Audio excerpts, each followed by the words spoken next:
and welcome back to LCK Challenger League here live at WG Esports Studio. I am Valdez, with me is Wolf, and we had one series today that did happen. Liv Sandbox was able to take the 2-1 victory over Kwangdong Freaks, but if we just pretended that didn't happen, from now until the end of the broadcast would be a normal broadcast day. Yeah. And it would feel like this is the first series of the day. Not the case, though. But for this second series of the day, it would be KT versus Bro. Who you got on this one, Wolf? KT Roaster. They look to be the much stronger team. Like our last two teams, we had two teams that started off a little bit rocky, a little bit of a shaky start to the Challenger season. And the games were close, you know, it was very back and forth. I think all three games could have gone either way realistically, and then it did end up being kind of an upset win, I think, in that final game for Liv Sandbox. But KT Rolster, definitely the stronger team tonight, going up against Breon's Challengers team, and we might have a one-sided match on our hands. We could. We definitely could. I just checked. I'm good for now. Yeah, not yet. I mean, if you look at the KT roster, they're definitely pretty stacked in terms of challengers, right? I mean, I don't think they quite reached the level of like D+ and T1, who are probably our 1-2, alongside a Nongshim maybe, kind of somewhere in there. We're not sure just yet. But like Castle Hambach, Feisty, Hype, Rebel, all very strong players. Master of the Dark One, Wolf is an unbased non-bro-lever. That's not true. I'm absolutely a bro-lever. And just because I'm not predicting them to win against KT Rolster right now doesn't mean I am not a bro-lever. I'm actually on the bro-lever registry. You can go down to Breon's headquarters and check. My name is listed right there. Wolf Schroeder, LCK commentator. It says right there. Yeah, it does. I saw it. Yeah. I was actually with you when it got engraved. Actually, Lord that was Morgan a big chiseled moment. it himself. Yeah, Atlas didn't show up, which was weird. Yeah, I don't know why he wasn't there that day. And Chronicler, a known bro despiser. Yeah, definitely. Chronicler, for some reason, he's just not a big bro fan. Make sure you tune into Pog State. We talk a lot about how he hates bro in Pog State. Yeah, more details to be revealed on that broadcast. Should come out probably before Wednesday? Yeah, probably tomorrow or Thursday? night, I would say. Should be. Okay. They're on it. Make sure you're tuning into that Pog State. But yeah, we do have this matchup. Of course, on the side of Breon, they've got Frim playing in the top lane. Doive. Well, it's hard for me to get through that because impending turret doives. Yeah, lots of doives in this one. Doive the turret. They've got Ivory, Gamin, and Palu. And yeah, Atlas had a lot of fun with that because he is actually Australian. And it does just sound like you're saying dive in an Australian accent when you say the Breon jungler's name. He was born in 2003. Yeah, it's a pretty young roster. He's their second oldest player. Their youngest player is their support, Palu. He was born in 2006. 17, because his birthday was just a few weeks ago on the 7th. And in 2006, I was a sophomore in high school. I was studying the Scarlet Letter in English class. I remember that. Good times. Good times. 2006, I was playing a lot of StarCraft Brood War and definitely neglecting my studies. Faker was 10 in 2006. Yeah. He's in 1996. What else happened in 2006? Anything of note? It feels like, I don't know. I'm like such a long time ago. I was playing a lot of hockey back then. It was a pretty big dry spell for video games. I feel like it was like at the end of the PS3. It was the end of the PS3. I think it was the end of the PS2 era before like PS3 and the Wii and like Xbox 360 were coming out. So it was kind of. That's probably why I was playing only StarCraft and only PC games at the time. We're almost at the point where players are younger than the game.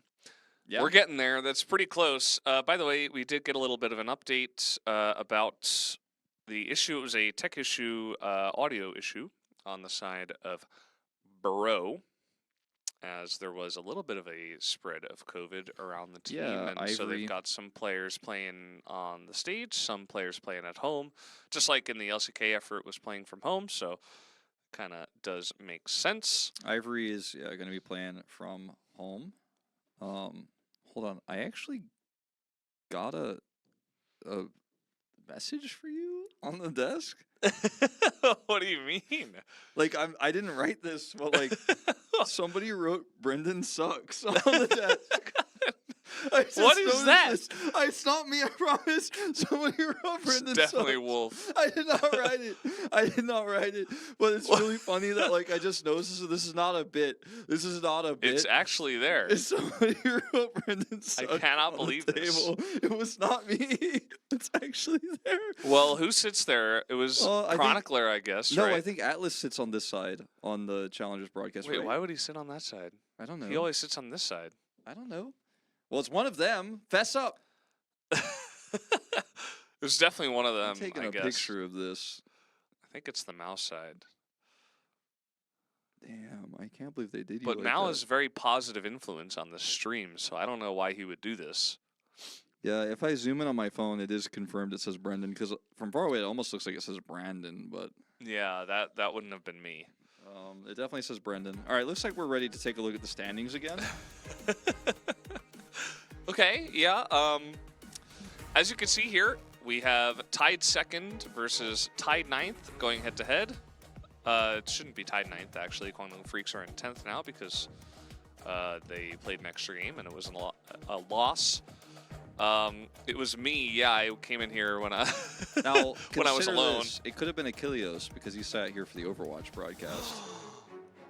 That would have been a long It time ago. could though. have been, actually. That would be really weird. How would he have known that I was going to be casting here? Yeah, I mean, I don't Way know. It back wasn't then. confirmed back then. That's quite bizarre. I don't know. This is weirding me out, but it was been covered by my notes this entire time, and then I just decided to shuffle them moments ago, and I discovered it. All right, so yeah, this is. I mean, just to put the standings to a more specifically relevant nature, we're looking at a tied for second 2-0 with +3 KT versus Bro at 0-2 -4. Yes. There's like a line that you could draw between where they True. stand. Yeah, they're exactly opposite. West and east side. Although they could have been in the Hama Life esports position because they have the same score. Same with D plus Same Kia. with D plus Kia. We do it alphabetically. Ooh. So Wow, is that fair? Should have named yourself a higher letter. Glad D plus Kia kept the D. I'm going to name my... That's the best part of Yeah. their name is go if you're tied, you get top of the standings. I'm gonna make a team that's AAA, the triple A's. That way, if I'm tied, I'm always on top. You name yourself AAA, but they actually put you in the next to T1 in the T category. No, that would never happen. Oh, T1 would be ahead of me too because numbers Hey, are ahead of letters. Chronicler said he didn't do it. I don't know if I believe that. I don't. It definitely feels like an Achilleos move. Yeah. That could have been from like 2 months ago. I mean, I did tell him that that you and I normally sit like this because he actually sat on this side because when I commentated Overwatch, I sit on the opposite side. But anyway, looks like we're coming back on camera here to give you guys the update that there is no update except that we're still working on the audio issues. Well, it said there was no more delay. Oh. So maybe it's just hopping to us and then we'll go soon? 5:45. Hopefully. That's in 1 minute. And yeah, we're on the early parts of 5:44, so 45 seconds. Against all authority, there you go. One person remembers. Ah, the Valdechilios. That's kind of spelled like Valdechelios, like we're going back to hockey. Wow, is that consistent caster, Brendo? Yeah, I just never leave the desk. Actually, I'm chained here. I'm not allowed to leave. Yeah, it's actually the mic is attached to his fingers inside here, and see, this is his chain. He can't. Yeah, it like Can't looks like escape. it's a little bit mobile, but actually that's why I never change mic hands because actually my elbow is kind of stuck to the chair. So that's why. Did you ever notice how our background kind of like swims a little bit? Yeah, Papa Smithy was saying it was a green screen, but I don't believe him. That's wild, the technology we have with this LED. I don't know why he would get that impression. Yeah. Very cool. Well, Casters I have that read news. chat, yes, here at CL. Only Yes, at we do. CL. Also, the Chemtech Drake is named Jeff here. It is 5:45. Thank you for the update, Wolf. That's fantastic Well, work. I mean, it's not 5:45 in other time zones, so I just want to let everyone know that we said it was 5:45, but It is 5:45 in another time zone. what time zone would that be? Brazil? Is there a exactly 12-hour time? Yeah. Brazil is like 1 hour ahead of Eastern Standard Time. Yeah, but what about daylight savings? I don't Do know. they do daylight savings in South America? I'm not sure. It might not be 5:45 anywhere else but here. I mean, it is in Japan, but that's not a different time zone. Although, I mean, I guess actually, technically, the name is different. This is our Remember Papa Smithy? matchup Okay, history, sorry. by Yeah, the way. go ahead. Who remember Papa Smithy? We all remember. Papa I don't Smithy. know who that is actually. 9-3. Notice the closest record. This is total matches, by the way. Like, this is not games. This is match score. So, I believe, because how could they be 2-2 for different format? I guess is why that was actually thinking back. That was almost a rookie mistake. It was best of ones back then, so that's why that can happen. He's right about Brazil, LMAO, Common Valdez, WC. Yep. That could be a lie. No. When would Twitch chat ever lie? That never happens. They've never told us a lie. Yeah, of course not. When is Chronicler going to get us soup? You'd have to ask him. I think he's taking a break today. Yep. Although he told me he was chained to the desk. I don't believe him because he's not today. So yeah, KT coming into this one a pretty heavy favorite. Yeah, absolutely. 9-3 scoreline, and two of those wins for Bro were with their different roster when it was not even actually a victory. It was just a 2-2 tied up scoreline. Taking a look at the matches that they had, KT did defeat Kwangdong Freaks, but that was a 2-1. So they actually dropped a game to Kwangdong Freaks, who have currently not won a series. They also did defeat Live Sandbox, another kind of lower, east side team here. Whereas Bro, they lost to D plus Kia. Yeah. Which everybody's going to lose to D plus Kia, except maybe T1 or Longshim. Maybe. I mean, they beat them last time in the finals as well. They already lost to DK, actually, during the co-streaming this week. So, yeah, I mean, there's a chance. Bro also lost to Home Life Esports, who are currently 2-0 as well. So, like, Bro have only lost to strong teams, whereas KT have only defeated weak teams. Maybe we have a series on our hands. I mean, I checked. I didn't see it, but... Still not there. It's not in your hands either? Nope. Maybe we should ask Morgan. Yeah, like, I'm chained... I can't really check. Okay, yes. I don't see Still it. clean, but... Yeah. We will know going into the middle of game 2 whether we're going to have it on our hands or not. Apparently the issue is persisting now, so that is the little bit of an issue. So yeah, just why isn't it's LCK mostly Twitch channel fixed. streaming? So guys, this is Challenger League. Yes. This is Challenger League, not was the main league. Okay. I was going to show you guys above Brendan's head right there, but look, this is the matchup. If you're just tuning in. Hey! Here we go. All right, it's time. Hotbox got a great smile. He's such a happy guy. He really is. He's really happy to be on this lineup. Yep. We use the term hanbok steak in Korea to basically describe what I think others would call a Salisbury steak outside of Korea. Whoa. So that's what a Salisbury steak is. Yeah. So I moved to Korea when I was 20. I don't know anything. Me too. Me too. I'm not cultured. I only know Salisbury steak because that's what it was called in my like elementary school cafeteria menu. And let me tell you, steak and Salisbury, both of those words should not have been attached to what I was eating. But here's Brion, Frim, Doiv, Ivory, Doiv. Gamin, and Palu. A roster, like you mentioned, struggled in the early parts of the season.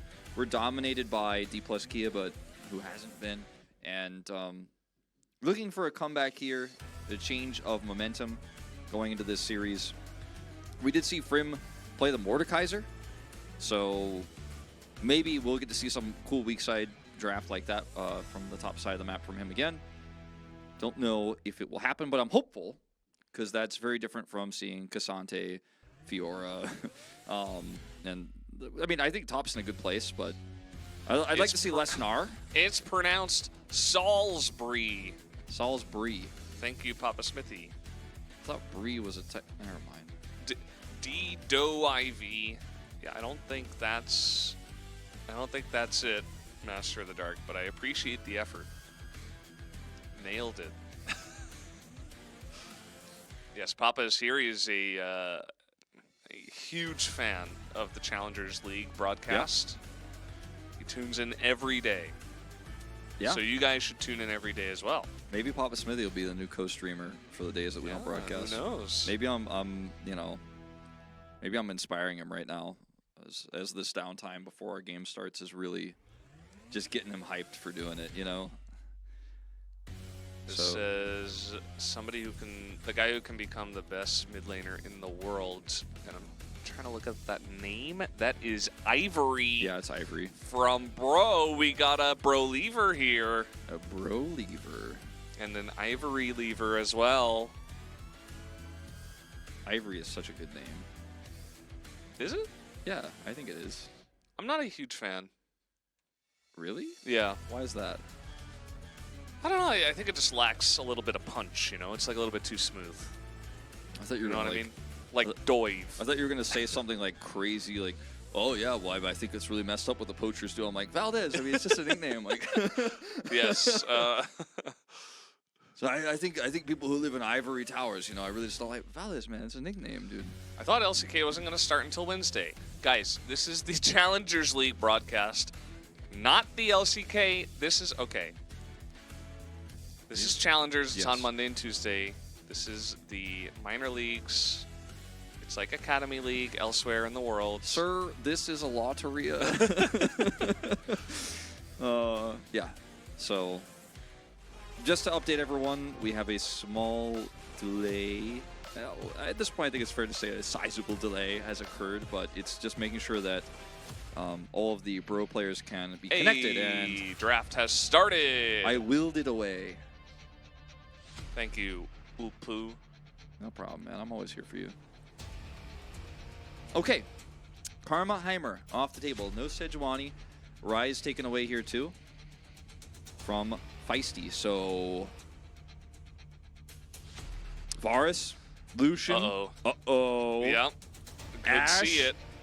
Any Ash in the chat? What's with the Karma perma-banning here in Challengers? We don't have this in LCK. I think Karma is just really flexible because she can be played mid, she can be played support with Varus, with Ezreal. It's just very strong right now. Plus the extra movement is super strong for the engaged champions that are meta in the jungle. So I think the priority is a bit high, but I can understand it. Yeah, that Fiora ban is puzzling. It's very early. Yeah, let's see if it's going to be Varus here, as the Ashe did get removed, or if it's just going to be a Lucian/Nami. I talked to Huni yesterday about this because I was like, well, a lot of the time Yuumi is up, and Lucian Yuumi was a strong lane in the past, and you know, you could just pick away if you pick away that, then the Nami Lucian becomes awkward, and he basically just said straight up like, nah, Nami's still viable with other picks, and also Lucian Yuumi is just not that strong right now in his opinion, and we were talking about it a little bit because I was very surprised that Nami was picked instead of Lucian in some of these cases, but it seems to be a consistent thing, as we will see the Zeri. It's not looking good for... If we look at the stats, it's not looking good. No way they pick Zeri, Lucian, Nami, Yuumi, Maokai. Well, you're right, because they're going to pick Lulu instead. Yeah. Oh, man. No, yeah, you know what? It could be Wukong. Nah, No, it's it's Vi. Vi. Vi or Elise. Yep. Vi locked in. There's the Lulu. There's the Lulu. See, you knew it, Wolf. Yeah. Man, how did you know? You're just so good at this. We have a meta. It is defined. You didn't lock it in yet, though. If you, well, he will. If you see that thing below the timer that says patch version 13.1, when that 1 turns into a 2, it'll be different. But just wait. Just wait a little bit longer. I promise you guys, it's going to change. It won't be like this forever. I'm like your mom. I'm Twitch chat smile. I'm like, You are. Yeah. It won't be like this forever. Hang in there. As an Ari ban, once again, we're seeing a little bit of Ari focus here in Challengers. Same comps, 15 differently. True. True. Yeah, we did have a little bit of a difference here with the Fiora ban. You know, one guy said, you know, maybe he was going to set up the Mordekaiser in the top side, right? Because Fiora's like, oh, you death round me. Cool story, bro. It's just a bit early, right? Because, you know, nobody picks top lane in the first 3 picks. That would be kind of int, but I can see the idea. Maybe they wanted to get it in early and ban 2 other things a little bit later, depending on what they see. I think they wanted to keep the Yuumi open as well, because if they locked in Zeri KT Rolster, then they'd want to be like, all right, well, let's maybe take Sivir Yuumi as a response, and just wanted to kind of, it's not a throwaway ban per se, but you know, one of those bans that you don't want Castle to be playing this pick, but you also want to shape your draft in a way that gives you a lot of excuse me, red side options. Live sandbox. Yeah, there we go. All right, so K'Sante and Jace taken off the board here for KT Rolster. So top pool thinned out a little bit, which might just be a Renekton Azir game. I've seen this one many times. Man, Renekton Azir. Let's see what Feisty's gonna play first. It's the late game, early game composition where you play Renekton and Azir and Zeri in this case, and you just play. Oh, no, they're gonna take the Azir. They denied it. So you thinking Gnar? Maybe some Gnar into the Renekton with a little bit of Silas. How did you get that one? Silas counter pick? No for way. Ivory? Hold on. Silas into Gnar? Too easy, Valdez. How does he do it? How does he do it? Who is this guy?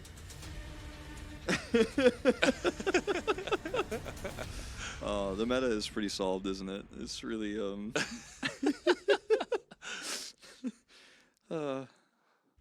well, it could have been Azir for Ivory if KT wanted to play things differently, but I think this was the right move.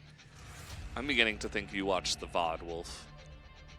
You're beginning to think I've been casting LCK / Challengers for the last 7 days? Yeah, you watched the VODs over the last 7 days. Yeah, exactly. Yeah. I can confirm. I've also watched a little bit of the LEC and LPL.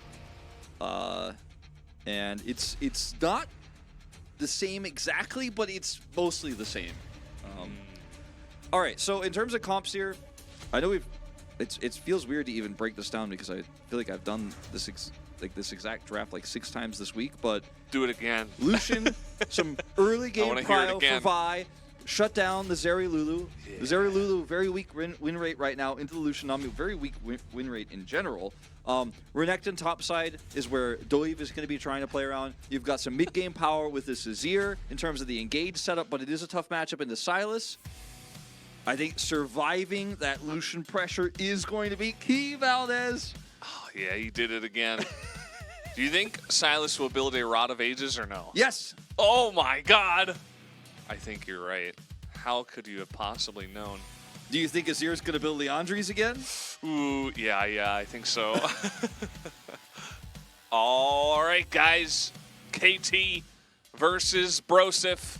Who is going to take this first game? The meta is what it is. Zeri taking Barrier. Lucian, I don't think Ignite this game, though. No, it's not taking Ignite. He's taking Heal. You might be onto something. Any weird runes like First Strike? I don't think so on the Silas, although it is possible. I think Magical Footwear though. Let's see. Okay, let's see. Looks like game number 1 is starting. Let's jump on to the Rift.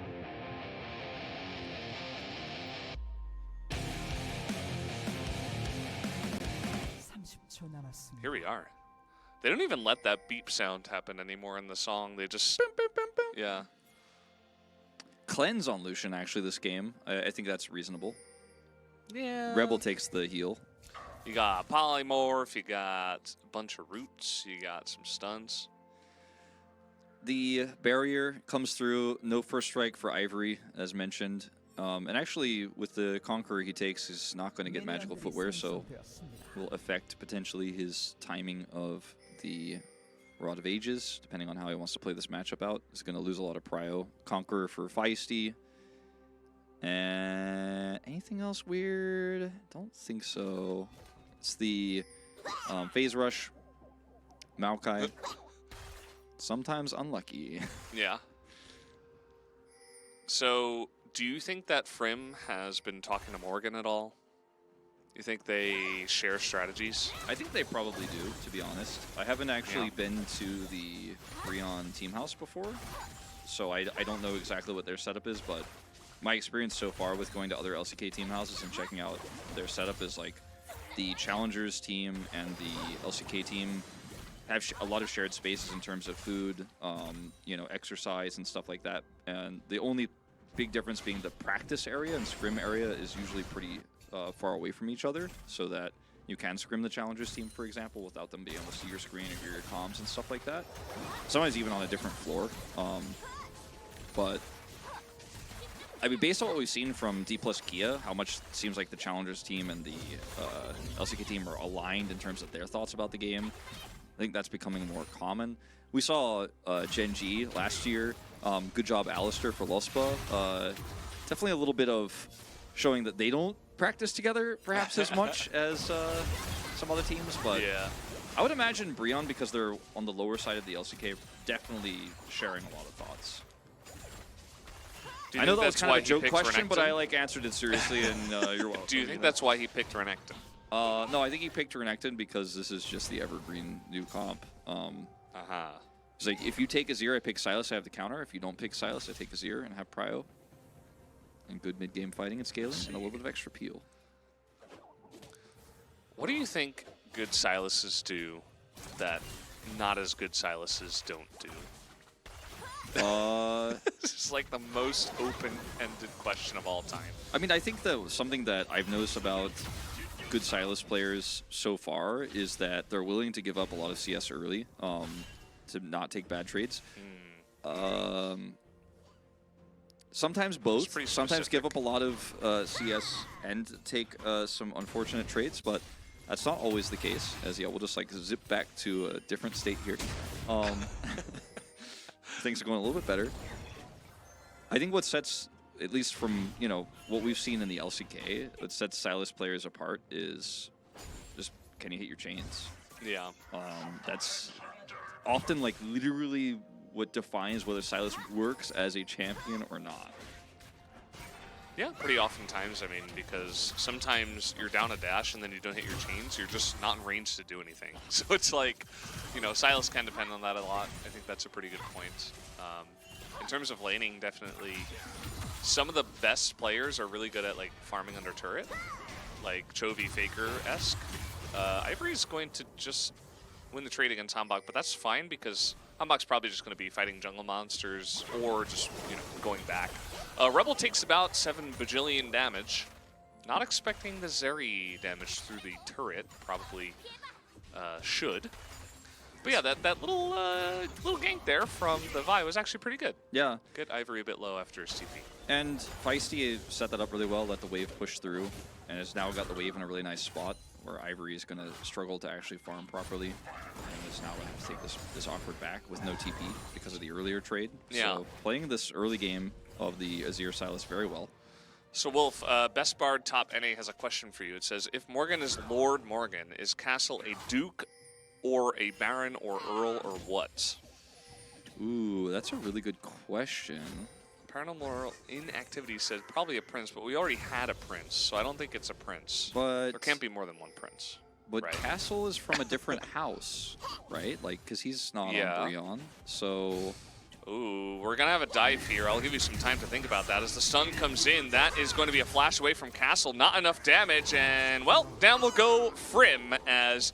Yeah, you did have a lot of lockdown, but at the end of the day, Castle was just able to flash away because they didn't have any damage, because Maokai doesn't do any damage. Yeah, one of the reasons why Gnar is so popular into the Cassante matchup and the Renekton matchup is, first of all, his survivability, his range advantage, but also just his inability to be ganked by a lot of champions who don't have the follow-up damage. The flash timing here was perfect. He flashes first, then hops, and Frim is just left out to dry. Yeah. Whenever I see the name Frim, it just reminds me of someone's about to do something in StarCraft. They like ask you where you're from right before they run Zerglings into your base, but like he typoed it. Frim ? Frim is a surf. Papa Smithies. That's kind of mean. I thought chat's about positivity. This is the positive challenger stream. Oh man, KT are taking extremely aggressive trades because they have this massive wave. But it didn't go well for them as they missed everything. But that's fine. I mean, you know, they're still winning that lane. Technically. Although the farm is actually in a pretty good spot here for Gamin. As these bubbles just refuse to hit. As in goes the Zeri, forces, flashes in. Palu picks up the kill. And now Rebel's in a bit of trouble as he is going to get away. He doesn't have to flash, but man, they did not trade very well down there. And Gamin immediately recognized that and put a stop to that. Rebel, Rebel, your lane is a mess. Any Bowie fans? Yeah, that's rough. Flashless Lucian here. Rebel forced out. Let's watch this again. Let's see how this starts off. Like, Hype dashes in. Bubble misses. He doesn't have flash. Like, it's just coming up. At least that's what the UI said. I think he, in fact, did have it, but flash is a little bit late there. Still going to go down. It's a bit of a thinker because you're playing against Lulu at this stage. It's barrier Zeri that you're facing also, and you're looking for a trade like this without any setup. It's just not going to work out for you unless you have that extra CC at that state in the lane. Not to mention that we're a fairly vulnerable place. As we are going to see the Herald spawn. Rotation up here from Rebel and Hype. We're going to get here very far ahead of the curve of the rest of the map. As we're going to give a nice little heal to Feisty, give him a good chance to trade and secure this even better. And, you know, in the past, this used to mean huge money for the Zeri. I think in this position, it especially does. Like in the past, we used to have like bigger waves and like easier to kill turret plates and stuff. But she actually put herself, Gamin did, in a, I guess he in this case, put himself in a really good position to pick up 2 plates for himself already. That's plus the assist gold that he picked up from that last exchange. So he's up 500. And those numbers alone, you add the 20 CS that he's up in this lane as well. And this is rare.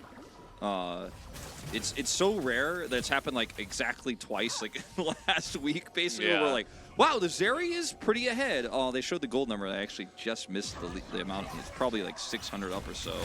600, 700 up. Oh, okay. Trying to get on top of him. No more Twisted Advance. Doive has got a ult and a Dream. He's quite fast with the phase rush, but he's not going to get away from level 6 Feisty and Hambach, who immediately put a stop to that nonsense. It's, in a lot of ways, it feels like a solo queue game and that the lanes are not connected very well here in terms of where the leads are, where the resources are being put. Like, you have a completely dominant bottom lane here because of an error in a isolated 2v2, but then you have a mid lane that's absolutely getting smashed here, unfortunately, for Ivory. His jungler dies, trying to be present there. Not again, please. Yeah, you can see Bubble missed, and they just ran away as far as they could. I was thinking about this when we were talking about the Silas chains, about how he's basically not a champion if you can't connect the chains. Then I was starting to think about, like, if you could remove one ability from each of these champions and break them, like, then they just couldn't be a champion anymore. Like, they just would never function. I'm like, oh, it's really easy to do for all of them. Like, if Lucian doesn't have a dash, he can't be a champion. If Gnar doesn't have a hop, he can't be a champion. if Azir doesn't have a Q. That would be a little bit of an issue, yeah, I think so. Yeah, that one's not fair. You can only place soldiers. They can't move. They're just like stuck there. Oh, reminds me of Heimer. Anyway, Doiv is going to take this Drake at 10 minutes and 40 seconds. Pretty late compared to some of our LCK games. That's something I've noticed. Just feels like LCK junglers, they're able to find the times much earlier and take the risks. And with Gottman and Palu doing a great job in lane and getting that first kill, looks like they should have some nice priority. Going to get that as now into the wall goes the Gnar as Renekton in Dominus. He is just CC'd forever, but he is not going to go down as Frim has been upgraded. He is now a knight, perhaps, as he's able to 1v2 in the top lane. Yeah, Frim, he had the question mark earlier, now he's got the exclamation mark. As see if there's a counter dive here. Doiv tosses the ult. Okay, well, they'll be rooted. At least one of them will, but the counter of the tidal wave is pretty massive. He's going to get Doiv underneath this turret. He went for a huge Doiv, but he is able to get out even with his flash. So it doesn't amount to too much, but Hype and Rebel are able to handle that very easily. So two failed attempts on the opposite sides of the map, at least a less fatal one for the side of Doiv on the bottom of the map. We see an 1150 Rod of Ages here picked up with those boots, so no magical footwear for Ivory, but he still picks up an early Rod timing here.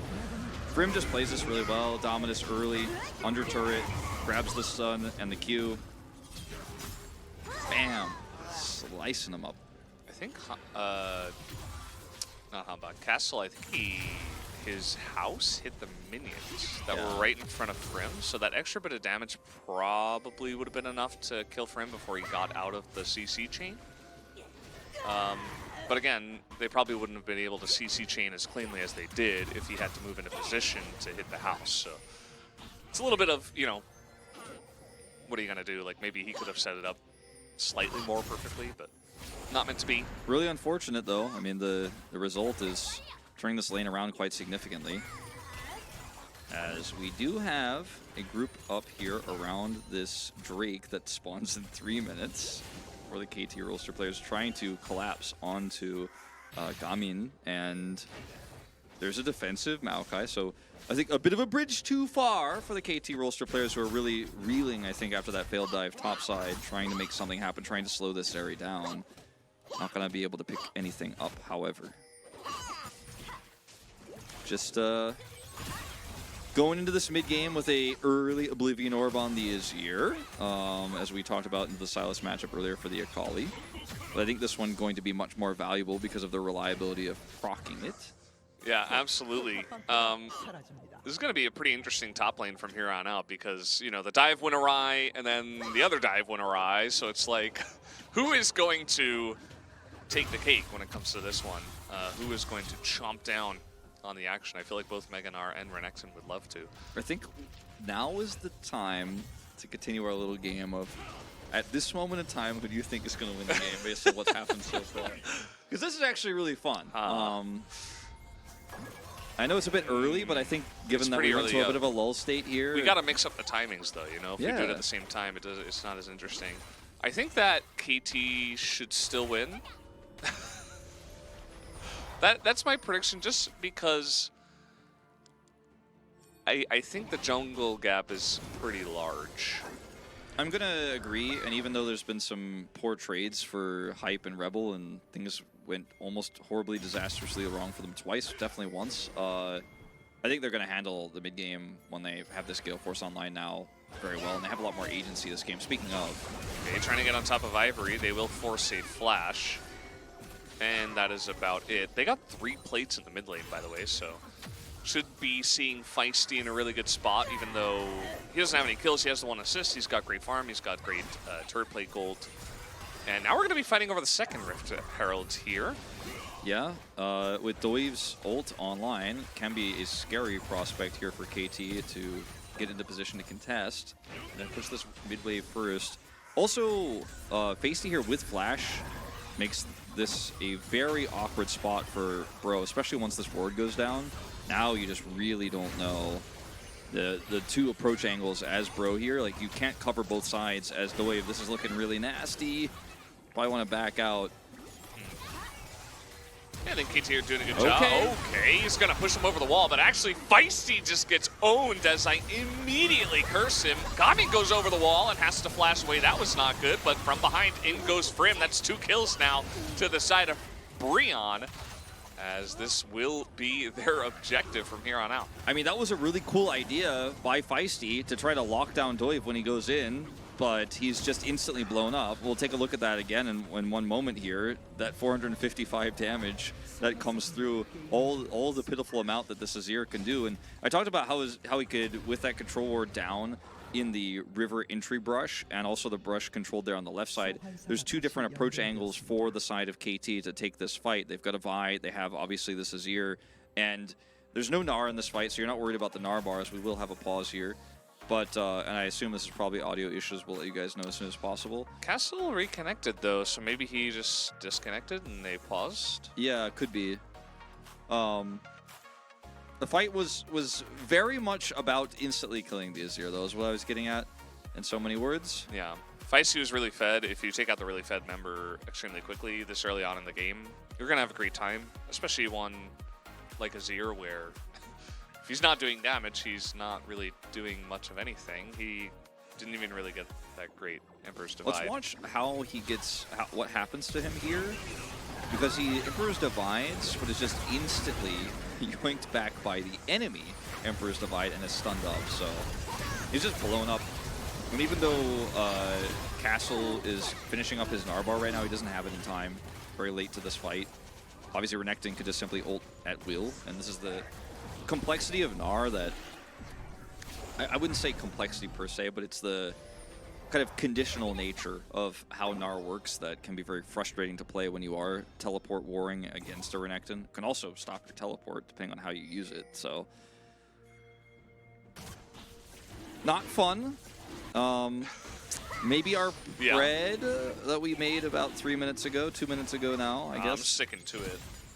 Although I mean, the we have Silas to. is pretty huge. There's no takebacks. Yeah. We may be in trouble though. As this is going to be KT actually taking the Drake as well.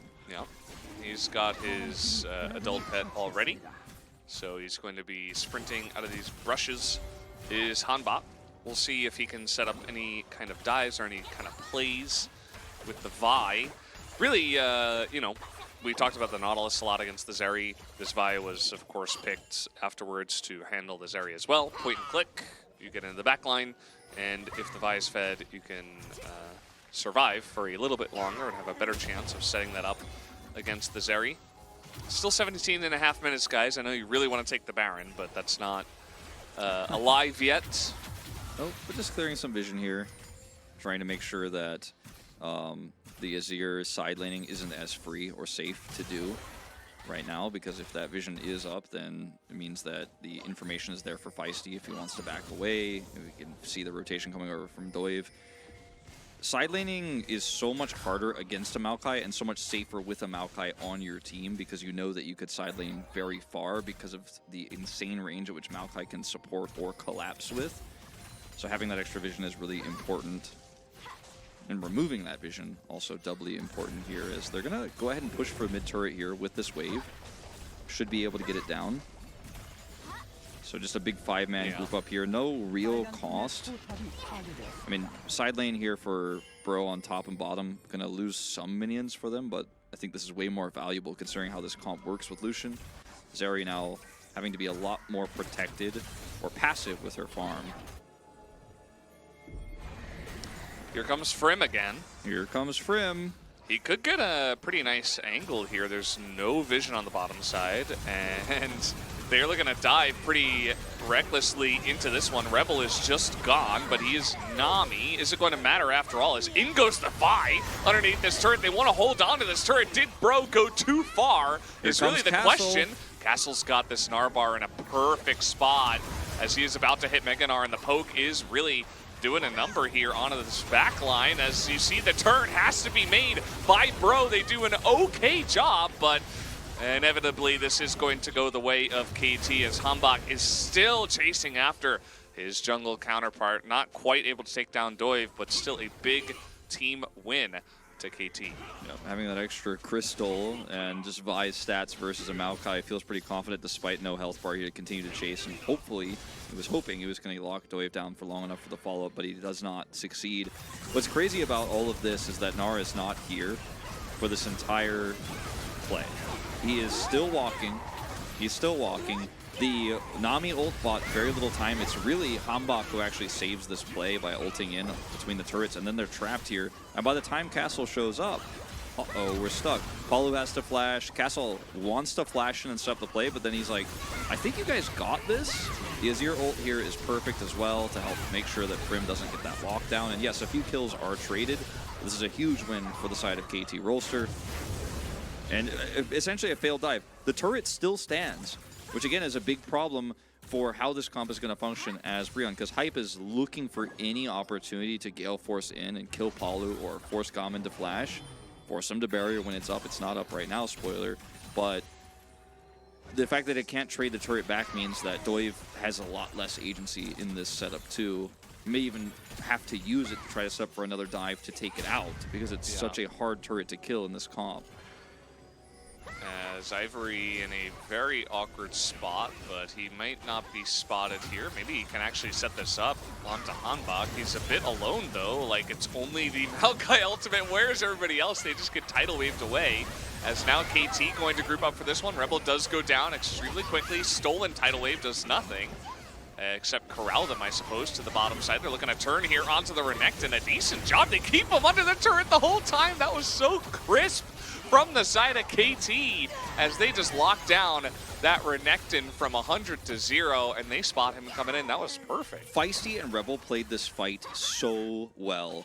Rebel, when we go to the replay, watch Rebel block the first part of Doive's ultimate, use his tidal wave to zone everybody out, then sacrifice himself so that Hype can get out. He dies here early. Tidal wave misses his Hype kites down. Then they decide, okay, Prim's going to try to collapse. In goes Hambok. Feisty collapses, pushes him into the turret. Hype focuses him down, knowing, okay, this is the one we want to focus first. Then we can turn this fight. Castle's tanky enough here. He can buy some time. They turn this, take another kill down, and the chase continues.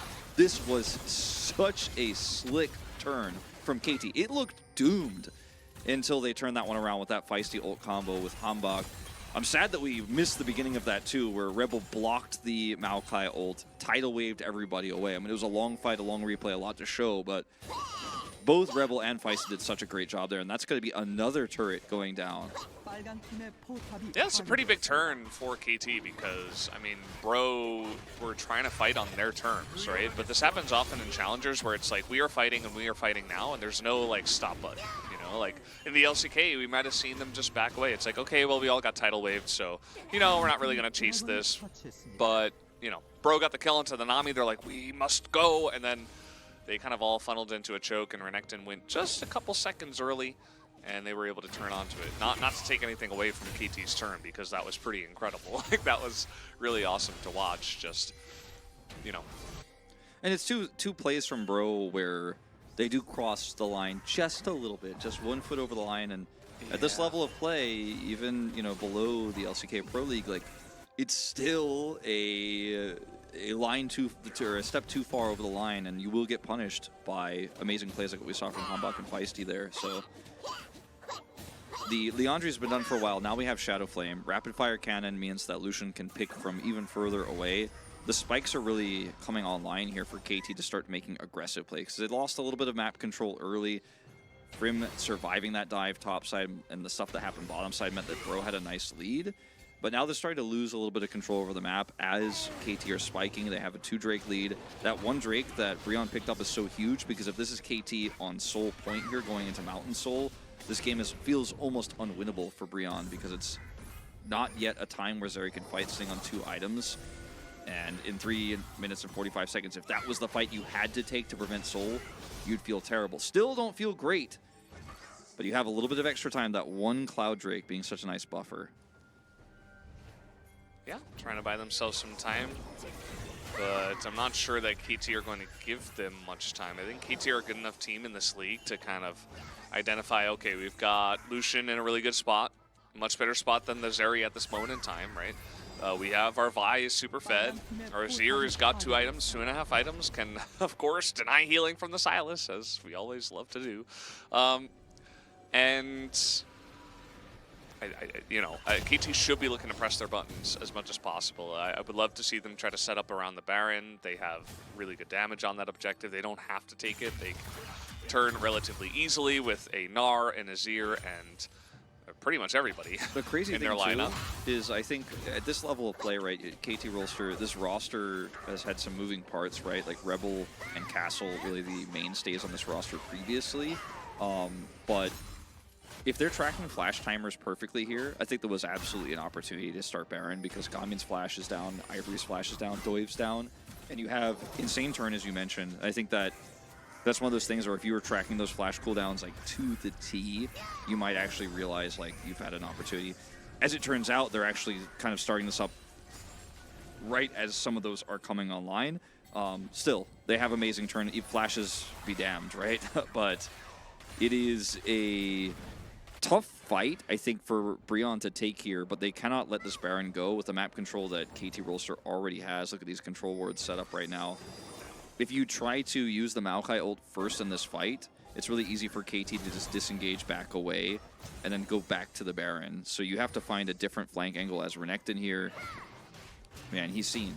So it's just tricky. Nice little control ward line in towards the Baron. They know this has been started, as now a control ward is going to be placed in that pit. They have 3, or they had 2, and now they have 2 again. They replaced hers. So, yeah, something you can do. You know, maybe you can try to clear out the vision and start it before Palu goes back and gets some more control wards. We got TP on Castle if need be. Yeah, looks like that's what they are going to do. Azir, infamously really, really good damage onto objectives. Vi also quite strong as well. Lucia not there. Needs to, push and get with the team. Yeah, if they are going to make it happen. Trying to maintain income here and get that push through so he can grab that 3rd item. Don't know exactly how much he's sitting on right now, but he's probably going to build half of that one before we go back in. I don't know if he's going to be able to get... Okay, gets a pickaxe. I was going to say, if he has enough for BF Sword, if he's going for Infinity Edge, then we're in trouble. But I mean, pickaxe here. Still a lot of extra money that he picked up there, and he's going to have for this upcoming fight. Doive... The Maokai ultimate, I think, is basically everything in this fight. Without it, they cannot get the Sylas into position. The Zeri cannot survive. So that is the one ult to watch as we come to this. Is Ivory... I don't know if you want to go in on this one, Hambach, by yourself. Yeah, Ivory's level disconnected. 16. This is a pretty standard Sylas timing we're getting nowadays with Rod of Ages, where he just jumps from 14 to 16, hits it real quick. Feisty on the other team is level 16 as well, without a Rod. That's just because he's ahead. His team is ahead. KT just essentially used an Azir turret push here in mid to say, all right, well, now we've used Baron and this Azir turret to keep your threat and attention away from the bottom side of the map, and we will take this dragon. Ivory, no way he could steal this away. Does identify it's going down, but now we have gotten to that one Drake away from Mountain Soul here. Quick Blade's done here for Gamin, so that is pretty huge in terms of a power spike for him and what he can do in these team fights. Look at how fast he can juke and jive on this area now with that. But can you survive the fight? There are so many ways you die. Vi ultimate, Gnar flank, Azir ult, plus just Hype's damage with Rapid Fire Cannon and Gale Force. Can practically 100-0 you. Feisty completed Morello's here. I think it's actually a decent buy just because every single person on the enemy team can generate healing. And yeah, I mean, somebody's got to pick it up. They do also have Kempung Chainsword, so maybe he could have just sat on the Oblivion Orb, but seems like he just wanted to get that complete item, as there's a lot of damage already done onto the Baron. They do not know about this, as they thought maybe the Zeri would have been able to see that with her E, but no. And now they see it, it's too late, and they 2-man the Baron at 28 minutes. Oh man, that was free as anything. Yep, as anything for sure. Gamin here on 3 items, still playing super passive, and I think you have to be more willing to actually go in and contest. Now, this is more of what I'm talking about, but it's too late. Everyone's already disengaged. The Baron's up. And look at where the waves are, top and bottom. I mean, you could just 1-3-1 this. You have a Lucian pushing comp in mid. Baron buff means this is going to be so difficult to defend. And it's just so much more money now into the pockets of KT Rolster, guaranteed here. As you can see, both Ivory and Prim go to clean those waves, and this is when mid gets opened up. All right, they're going to try to set this up, maybe a little bit of a flank from the left side. As you see, Hambach is just frontlining. That tidal wave is going to be pretty nice onto Ivory. He's going to be way behind the team. As look at the poke damage from Feisty. He's just standing his ground, and now they're going to counter-engage here as in he goes. Just going to sweep 3 people into the wall, just straight up killed the Lulu, which is kind of insane. And now Frame is like, well, we lost anyway, so I'm just going to go and die. That's going to be the end of the game. Yep. They have Baron 30 minutes in, and it's only Gami, and he's only just going to go back and heal and try desperately, but he will not be able to. I think I know where my POG vote is going, and it's not just because of that play. I know where mine's going. I might have different ones, I don't know, but... No, you got the same guy. All right, well, we won't spoil it this time around then. Well, It's we held Morgan. our ground on the KT Rolster pred, and I'm 3 for 3 now at the random state of the game. Who's going to win predictions as KT Rolster will take game 1 here. A very convincing performance outside of the early laning phase. And I gotta say, crisis management for KT was insane this game. Every time they were threatened by a Renekton flank or it looked like they may have overextended, they did exactly everything right to disengage, get out, and turn the fight into their favor. I am very impressed with what we saw from KT tonight, at least in this first series. Yeah. It's first game. not over yet. That's just game number 1 of the series. To be honest, you know, the early game happened, and there was a lot of back and forth trading. It was pretty close to both sides, but then the mid game was very lull steady, right? There wasn't a lot of action. It was just kind of the Azir getting really fed. Lucian didn't even have his moment to Gale Force in. Like, none of that really happened. And then they just kind of took the Baron and won a team fight and won the game. That's kind of the way this one went. KT, though, like, across the board, very controlled, and I think part of the reason why we did see a lack of action in the mid game was because they kind of had control of every situation. Bro was not really willing to fight either, so we kind of just made it all the way. Yeah, you know, I mentioned the Maokai ultimate. Like, when are they going to pull the trigger on that? Where is it going to be? What's the angle going to be? And who do they select as their target? And it just never happened. They never pulled the trigger. They never actually committed to that fight. And eventually lost the Drake, then lost Baron after they tried to check with the Zeri E. Feisty will pick up POG. No shocker. 83.3% kill participation. 40% of his team's damage. Yeah, it was an Azir game. Yeah. He had that one moment where it was a little bit of a Keck W, but then it turned into a PogChamp. So that's my analysis for the situation. He got caught the one time, and then after that, he went into Superman mode. He took the Baron with his jungler, who was also really fed, and he did a really good job of keeping up in terms of CS. Had a relatively easy lane because the Sylas didn't put on any aggression. He had some extra attention from Hambach. They were able to win the 2v2 that one time, so good stuff. From the side of KT, they're able to take game 1. We are going to take a short break before we do get into the second game of the series.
Hello, we are back here at LCK Challenger League live from WG Esports Studio. We are in the midst of KT versus Bro, and KT were able to take a pretty dominant game number 1. What are you expecting from game 2, Wolf? You think it's going to be a 2-0? Yes, but I think Brion will choose blue side. We don't have the confirmation on that just yet, but I was like, where do you see it? I just think they're going to take blue side. Okay. Yeah, we will eventually have it written once it's officially decided. Someone will tell us, but we don't have that update yet. But I think they will, and I think we'll see a similar draft just with different players, and we might actually see Lucian Nami on Brion's side this time around. You don't think they're going to be one of those teams that just like first pick Zeri? Because they're don't- like, Zeri's better.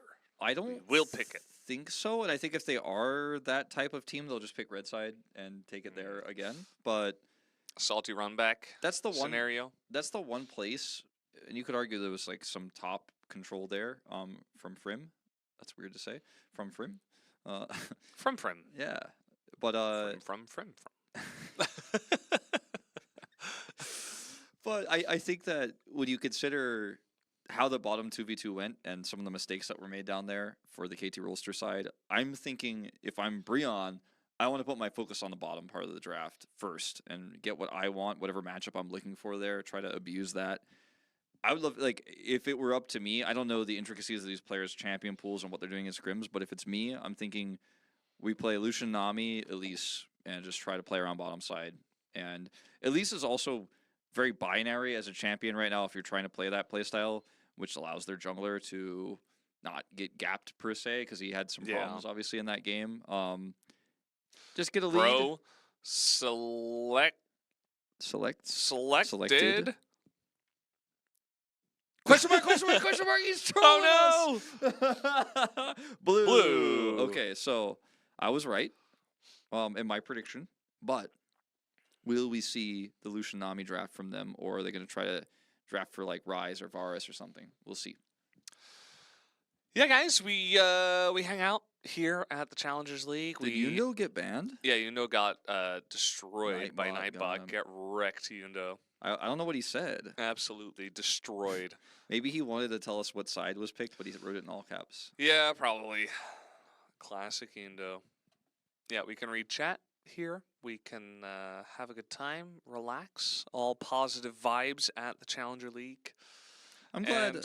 I'm glad that somebody says paranormal inactivity says been loving the freer feel makes my days brighter. That's what we're trying to do here. Chat. Yes. Meanwhile, the YouTube chat. YouTube chat needs some help. YouTube chat, they just YouTube cannot chat's just stand not up. doing right. Just can't stand up on their own. They're like not even crawling. It's hard. He said he typed question marks. Okay. Well, you can't spam punctuation either. We're learning that. You're not allowed to do that. That's actually a bannable offense here in the Challenger chat. Yeah, YouTube chat needs faker. If you know what I mean. We're gonna need. we need. We need. I want to see more people typing in YouTube chat. I think we could restore YouTube chat to its we former need help glory. over there. All right, blue side for Bro. The draft will be starting shortly. Remember, those watching or tuning in late, that Ivory is playing from home. Had a fine performance on the Silas, but I think did end up losing out big time in the mid game. What's your favorite ice cream flavor? Mine is coffee. I hate ice cream. Yeah. Go next. Sorry. I already knew that. Sejuani ban. Yeah. Here on blue. We see that every once in a while. Yeah, we do. I'll give you that. My favorite cookie is just a chocolate chip cookie. No nuts. There you go. I just wanted to give you the information. Yeah. I just hate ice cream. Sorry. He doesn't like fruit either. Nope. Okay. Fiora once again taken out. So similar bans here, but the blue side draft not going to get the Lucian. That's removed. So what I was saying, like maybe they want to do the Lucian Nami control play, at least like control that bottom 2v2. Not going to happen. Now, it could still be a Varus lane. Ashe and Varus still available. I think KT should ban Varus here. KT. Okay, they'll ban the Ashe. So, Karma up. Varus Karma could be an option. Heimerdinger is available, so we could see like Zeri Heimerdinger for KT here if they wanted to run that. We've seen that a lot here in Korea and in the LEC. This is a tough call for Bro right now because you only get one part of the Varus combo here, but I don't think they're going to take the Karma away. Nah, take the Varus, see what kind of support you can get with him, and go from there. Now, what is KT's response going to be? What kind of bot lane? I think Zeri Heimer is fine here, but you can grab a jungler. So, like, Sejuani and the Sejuani and the Maokai are banned, so you go Zeri, Wukong. Or Heimer Wukong. Then you see what if it's going to be Karma or not for Bro, and then you respond with your support pick. So grab Wukong here. Vi also is fine. I like Wukong more, actually, in this draft because I think it helps you peel better. But Vi can execute Varus, so Vi better versus Varus. It's the takeaway so that Bro doesn't take Vi into the Zeri. Yeah. And the Zeri might have some issues. That Karma seems likely. Yeah, could just be Karma and Wukong. This meta is very solved, so there aren't a lot of other options at this moment in time. There aren't a lot of options at this point in time that are strong and viable. Yeah, Ivory's at trolling. This moment in time. Yeah, once more for the people in the back, just in case he didn't hear you. Yes, they're gonna do this the opposite way because they think that Zeri Lulu is gonna be terrible into this, and actually thinking about it, like actually pausing for a second and being like, oh yeah, Zeri Lulu does seem really rough into this, and they can't run Zeri Karma. That's not a good lane. Actually pretty smart to take the Heimerdinger on blue side here. Which is why I think you were calling for potentially grabbing the Heimer earlier rather than the jungle. Yeah. But in that case, yeah, I don't think you had to take the Zeri because that was never going to be picked by Bro, but as you mentioned, maybe they just wanted a little bit more information before making their final pick. Jace ban. What else gets banned here? Azir? You think Azir ban against Feisty? Renekton. They banned the Ahri again. This is the same as last game. I mean, Feisty is a good Ahri, but I wonder if KT's worried about Frim getting Renekton just to shut down the Zeri. Yep, they are. They banned it.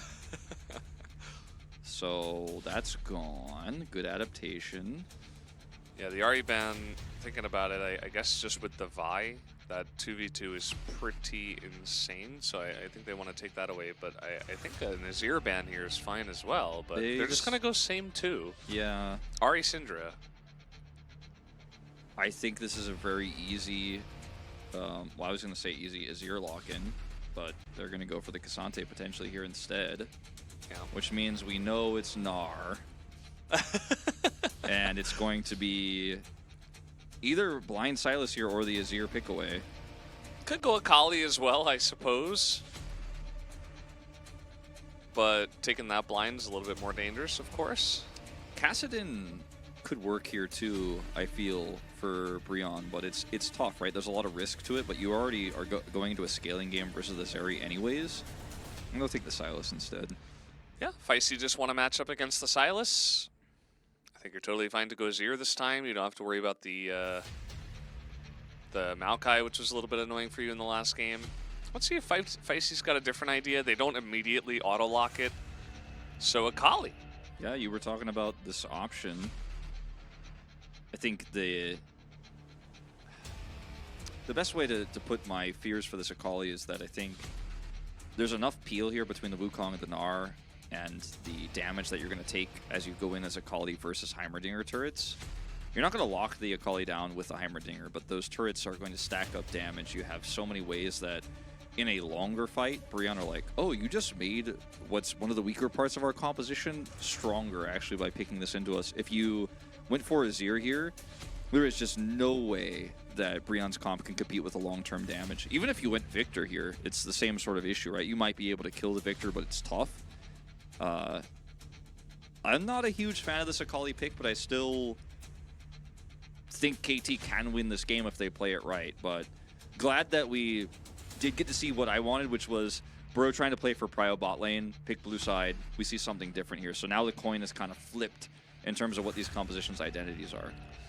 Yeah, Gamin, I think, was having a great laning phase as well. You know, maybe wants to get on something that can dominate a little bit more with that Varus first pick. And yeah, I think Bro have got a decent chance in this one, to be honest, just looking at the comps head-to-head. And yeah, in my mind, there's still that little bit of like, oh, I wish Feisty was just back on the Azir because, you know, it feels like that recency bias. Like, he just crushed on the Azir, so of course, like, he'll crush again, but maybe not, you know? They want to mix it up. They want to change into something new, and we will see Sylas versus Akali once again. Let's see who's going to come out ahead here. KT definitely performing better as a team in recent times, but rather Brion, formerly of Fredit nature. Pull the wolf. Yeah, we were all doing this a lot in spring. A lot of name changes nowadays, but here we go, guys. We are on to the Rift for game number 2.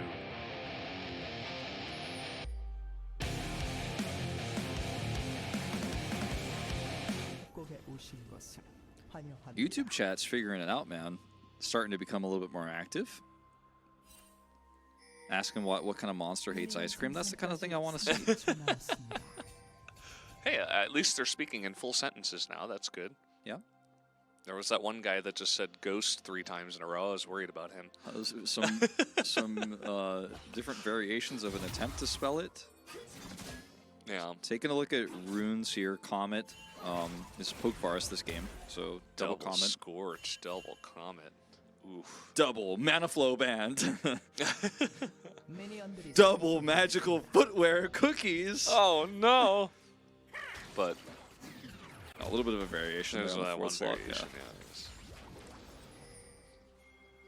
It's alright. No, we're not bullying YouTube. We just want to bring out the best in YouTube. I want the YouTube chatters to live their best life, you know? Realize your potential. Apply yourself, YouTube chat. Wow. First blood given over to Hype. GG. He killed that turret. Well done. What's up, G-Clef? Oh, is G-Clef in the chat? Nice. He heard Wolf loves cookies, so he took it. That's exactly why. Yep. It's definitely not for mana restoration here in the lane. No. Absolutely not. They're definitely chocolate chip as well. Yep. This mid lane matchup is pretty interesting. Yeah. I feel like in recent... Okay, we might not be able to talk about it as Doive is getting in here. Okay, never mind. He is now leaving here. Humbug smited that, I believe. It wasn't taking a close look, but at least he forces smite cooldown, which is not really that significant at this time, but, you know, small things. Smiting at, like, 2 health doesn't feel great. Not getting a lot of value out of that. Would have loved to speed up his next clear. It just feels like in this mid lane matchup, the Sylas always gets into a better spot because even if they don't get a kill, they like slightly get ahead in the matchup because Akali is kind of weak in like the early 1 to 3 levels, and then the Sylas just builds Rod of Ages and eventually gets like 1 or 2 levels on the Akali and is unkillable. Like the Akali just can't burst through him in the 1v1. Yeah, that's the thing. Humbug, he's a thief. He will be seen. Doive smites here and actually wants to go for the kill, I think. Yeah. He's just going to show his face, forces Hambach to run away. So he will hold on to this blue buff. Conqueror for Sylas into this Akali and the Rod of Ages health stacking, which starts up level by level. You get a few stats. You know, the level up itself is amazing, especially when you hit that in the side lane, but you can trade like this, use your Kingmaker to get some extra health back. It's very difficult for the Akali to win against Sylas's base stats, too, in general, because it's very tanky. As hold the phone. Hey, see, okay, you can stop holding it. There.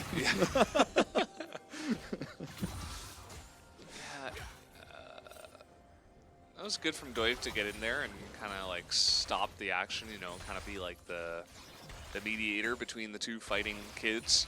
But at the end of the day, like, Feisty's still able to get a nice little lead here. I think just might be a little bit of a, you know, Feisty's a fantastic player, and Ivory right now is probably feeling a little bit under the weather. He's playing from home. The other thing about this Akali, what it does differently in this comp versus some of the other ones we've seen is you have to, like, if you're trying to play Akali into Lucian, for example, Lucian has dash, he has Gale Force, he has, you know, we've seen a lot of Akali into Lucian, but he has ways to get out. He's very vulnerable in terms of his health bar and, you know, his stats. His Hambach is really just trying to grab this early game by the horns. But Varus does not have any of that mobility. He is going for the Eclipse build, he's going lethality, he's going to be poke, and as such, he is usually pretty far away from the front line because that's what his function is. And he can be executed in 100-0 by Feisty in late game team fights pretty well. If Feisty gets ahead especially, it becomes very difficult for him to play the game, which is why I think there's a lot of pressure on Palu to set up turrets very well, and Gamin's positioning around those turrets is going to be key, because you want to use turrets at the front of the objective to stop Castle from coming in, from Hambach from coming in, but if you put the turrets too far away from Gamin, then it becomes a very easy target in the backside. So that balance is sometimes hard to find against an Akali. That zombie ward getting some really nice value. I'm not sure if it's going to save Castle, but here they go. The three of them up in the top side. Castle already trying to start his back. Oh, gonna stop it. Maybe if he could get 6, Meganar. If he gets 6, he might be able to survive this, but I just don't think he's gonna get it. Okay, he's gonna ghost though, as in we go, not able to get level 6 and just blown up immediately. Lots of burst damage from the Q, the Boomerang, and the Silas. I think he ghosted to try to get the minions to try to hit 6 to actually push them back into the turret. Like, you can use his charge and then his ult, and then maybe he trades one back. Look at his bar. He's, I mean, I think he's probably 3 minions away from it, so not realistic to get it there with the ghost, but interesting call. You could ghost behind them and charge them into turret even without his ult. Without the ult, it's going to be pretty hard to make that happen. So, rip. Yeah, Hambach calmly just going to take a very early Drake here. We have Cloud after that, so it's going to be either Jeff Soul or Infernal or Hextech. So, looking at these comps, definitely 2 of them are better than Jeff. We had Jeff already, and True. Hextech seems really busted in these comps for both teams. Like, obviously, Yeah. Infernal is pretty good for both too, but Hextech seems like really good. So I think it's going to be Hextech. It's going to be relevant, really relevant. Yeah, I agree. That's my Drake prediction. I've been pretty good with my Preds today. Yeah, you're kind of on a roll. Why is it called Jeff Soul? Well, that's because Chemtech Drake in Challengers is named Jeff. Yeah, they actually changed the UI. I don't know if you noticed this today about this, but it doesn't actually say the Drake name at the top left anymore. Yeah. But it used to say Jeff underneath Chemtech. Yeah. So that's why. That was his name, so. It used to say Wind. We called the Ocean Lake. Yeah. Lava Drake. Lava Drake for Infernal, yeah. Yeah. Different names. Man, Vi got really pissed that he was regenning. Yeah, I saw Arcane. She's not very nice. Nope, yep. She's very, very violent. You think that's why her name is Vi? I think it's because of the tattoo. Why'd she get the tattoo? Well, that's a spoiler. Whoa. Okay, Doive is going to help push this lane. Yeah, I mean, I suppose, like, Ivory had the Akali ultimate, so I don't think it was really necessary for the Wukong to just sit there, especially because he's already level 6. It's not like he's soaking to hit level 6 or something, so yeah, just, you know, stealing some XP and some gold, that's fine. As now rotations up to the top side as Meganar is coming in here. Castle could potentially ult, but he's not going to, just going to charge away.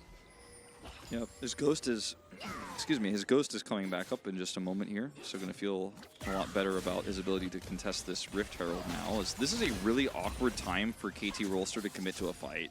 I mean, they're sitting on Greaves, on Hype, they have 2 Amp Tomes for Feisty.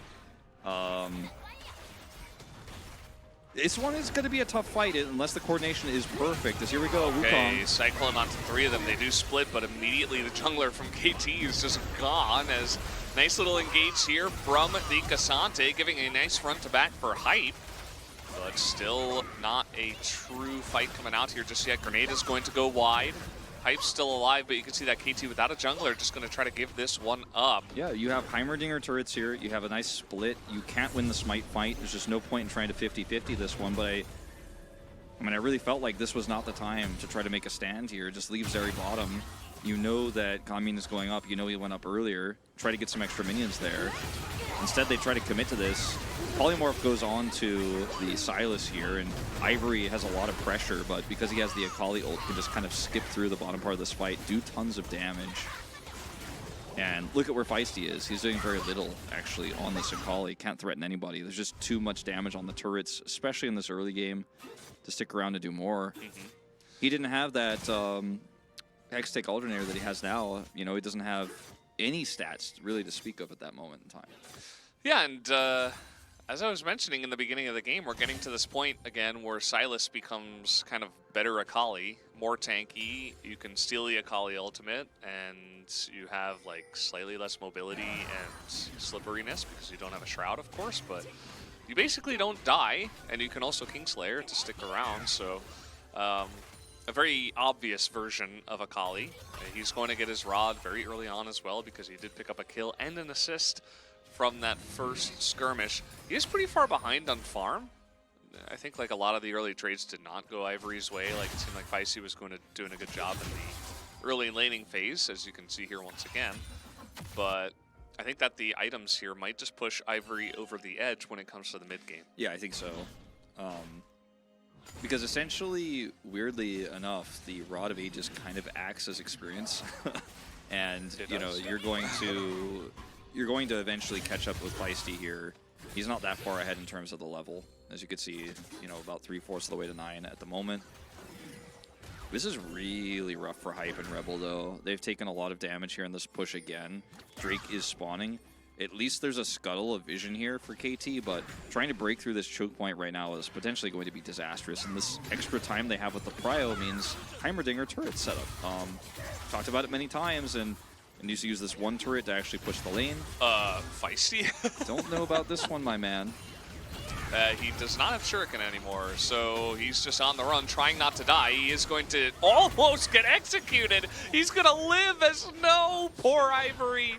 Humbug and Ivory, or rather Humbug and Feisty, excuse me, seem to be pretty close friends, you know? Every time Feisty's in trouble, suddenly Humbug appears, comes to his rescue. Now, he lives, and they get a kill, but this is going to be a lot of plate gold. Okay, well, they're just not respecting the amount of damage that that Bro have right now. It's a little bit sad as now Feisty's going in, and yeah, again, this is what I'm talking about with these turrets, man. Like, I literally mentioned this from the draft. I'm like, I don't know about this Akali pick. Could be problematic. Yeah.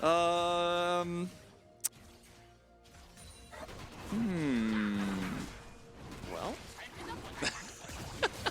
Concerning, to say the least, as, yeah, this trade, or this engage, rather, where he uses his Shuriken is very scary, and then Humbug's like, I got you, nobody hurts Feisty! Flashes in for the knockup, kills Ivory there, and then Feisty's like, thank you very much, what I'll do with this is go straight back in.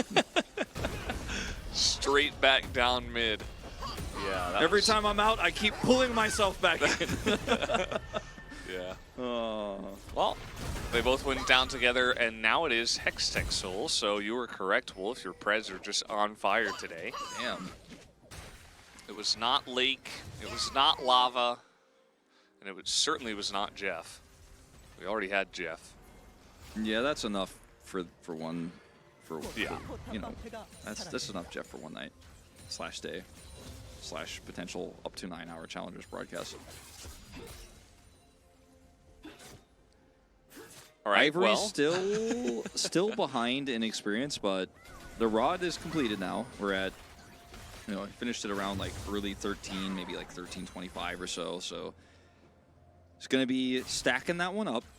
And he's been dealing with this Akali pretty well, despite the CS numbers initially, with the Feisty having to back, then dying after returning. He's evened that CS up and is probably going to catch up in experience here, as you can see. Has now caught up to Feisty at level 10.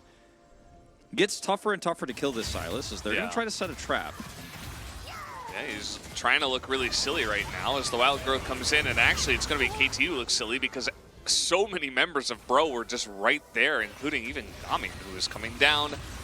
And it's not even a Drake nowadays. It's kind of weird that, they'd have so many members just kind of hanging around the bot lane, but it seems like they read the gank timing very well. It's awkward because you can't dive Gnar.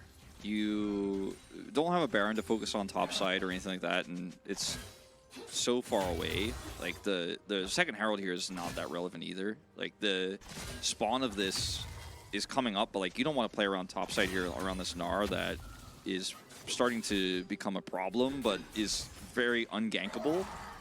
But the Sylas is an even worse target, I think, in this case. And when you don't know where the Wukong is, you've basically just tossed money at Brionne with this exchange. Absolutely. I mean, Brionne are sitting pretty with a 4,000 gold lead. Their Sylas is ahead, so that mid matchup is going to be very skewed. The Varus, who is going poke the lethality builds, he is going to be chunking people for an insane amount just because he's going to get so many lethality items super early on, which makes the build even more efficient and makes it do more damage. So, that might seem all very obvious, but lethality especially, the earlier you can get that stuff, the better, because your opponents will have less armor and it will do more damage.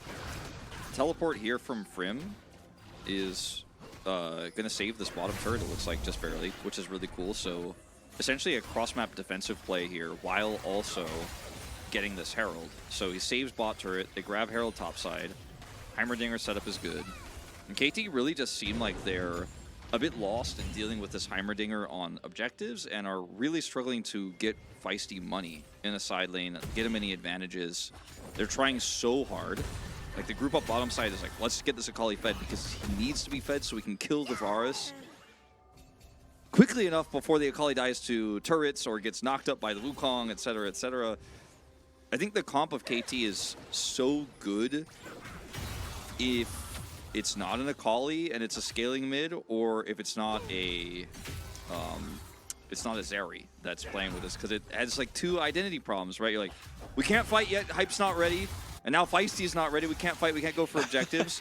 But also, Feisty needs to have money, and we need to have vision control to try to assassinate backlines, and these types of dives, yeah, like, this is the third time. It seems like they have a decent idea now, as Dove is going to be spotted, but Feisty is having a hard time getting away from this one. He is going to go into his Shroud and knocked away. Has to flash to the Lulu, who wild growths him. Now the rest of the team is just running away. Gamian wanted so badly to actually snipe him down, but then he's like, oh, I should probably blue trinket this brush. We don't know if anyone's in there. I don't want Hambak to pop out. I think he actually might have known exactly where Hambak was, but still checks that one out. And they don't actually get the kill. But the bottom turret, still survives. Summoner down for Feisty. Wild Growth down for Rebel. And this means Bro are like, I've just turned your aggression into a free Drake. Thank you. Yeah. Appreciate it. Free Hextech here for Bro. They're feeling pretty happy about this one. Let's see if KT get anywhere near this. You see Hambak is kind of hanging around, but doesn't look like it.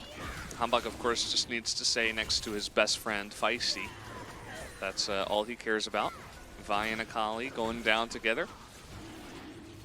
And, yeah, there you go. That's the first Hextech. Just need a couple more, and they will get the soul. So, KT could play this the quote-unquote safe way, which is basically just don't fight until the potential, soul points. Okay, trying to set this one up underneath the turret. They go on to Ivory. He's getting a bit low, as now he's going to be knocked into the turret once again. And Castle just made him look real silly. Yes. Look, it's a new champion, and it's very strong, and you may sometimes underestimate his potential. His castle did go demolished too, so we'll be able to get this turret. Will actually be KT's first of the game, and we're so close to taking bot twice and failed those dives. Watching this one more time, Castle isn't really in any danger here at all. Ivory, yeah, this. I see. The stats that you get as Cassante when you use the ultimate are based on your armor stats. Ivory is not going to get much out of a Rod of Ages and some books when he decides to go for that 1v1. If he decides to ult, right? Like, not a good way to fight that one out. Yeah, you know, just a small hiccup, perhaps, for our mid lane Silas. That's here. okay. It's all right. You know, okay. everyone makes mistakes. Valdez doesn't like his ID, but it's okay. Like, we like him as a player. It's okay. You can always change your ID. Don't change your ID. Not too difficult. I don't like it when people do that. It gets very complicated and confusing. Yeah, as for a pro casters. player, generally you don't want to do it. Here we go. 20-minute on timer spawn. Baron. It's not Leandri's timer. We don't do that anymore, so it's going to take some time here. Yeah, they're just going to try Turret to ult early, too. kind of flip it, I guess. I mean, there's total vision of this to KT. This is very challengers. Bro have learned as, we have the chains onto the Lulu. They used a lot onto the Lulu, though, as this is very broken up. Cassante in that backline is just soaking so much damage. He finally does go down, though. As into the backline goes Feisty. He's just going to blow up the Varus. That is massive damage taken out of this fight, as the Lulu will go down, unfortunately, though. And Hype doesn't really have that many more allies, as he's going to be flashed on and stunned and taken down. Hambach not able to do much alone. It was a good try from KT. I actually still think that the Drake, or rather the Baron take attempt was a bit overzealous, actually, for Bro. I think they got very lucky with how the fight turn went for them. They played it very well. Like, they're fortunate in how their comp works that they could do this, which is why I think they decided to, but that Akali almost ran away with the fight, especially with the wild growth setup there from Rebel. Watch the awkward angle here too for Doi, because he goes on to Rebel, doesn't actually kill him. And then this is his second knock up here onto Feisty. Wild growth goes in. Gamin is deleted. And Palu doesn't have really anything because he ulted the Baron. His turrets aren't set up. It's really just about the follow-up here from the top side of the map. And it's honestly miraculous they won this fight without the Varus. And like, looking at that fight again, I'm like, yeah, they just barely did it. You know what the difference maker was, Wolf? Go on. The mid lane champions. Yeah. Feisty went in there and killed the Varus, but he also traded his life for it because he dove underneath 5 people. And Ivory was like, well, I'm Silas, I never die. We're going to have to hold that thought as Frim is getting dove on. There is quite a lot of damage going into him. Here's Ivory trying to make up for this one himself, as he will ult onto Castle, as now the 1v1.